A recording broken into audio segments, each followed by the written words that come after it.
Bila saya buka pipe ni, dia punya apa? Dia punya pressure tu keluar. Pus. Hai T1 Minit hari ni. Okey, hari ni saya nak kongsikan ni masalah aircon Pro 2 Beza. Masalah Pro 2 Beza ni, bila dia bergerak, aircon dia kurang sejuk. Bila dia berhenti, dia sejuk pula. Nampak tak? Kat sini saya nak tunjuk. Ni punca dia. Tengok baik-baik.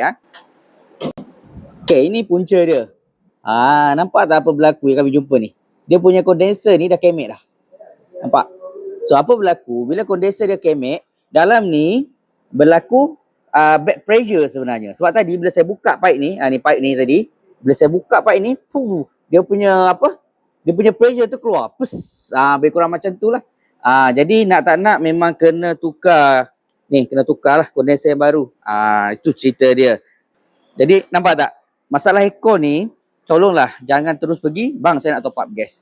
Cari dulu, cek dulu punca betul-betul, settlekan punca tu. Kalau tak tahu, boleh bawa datang ke Fizi Motorsport Sama Ipoh. Dapat hari ni settle.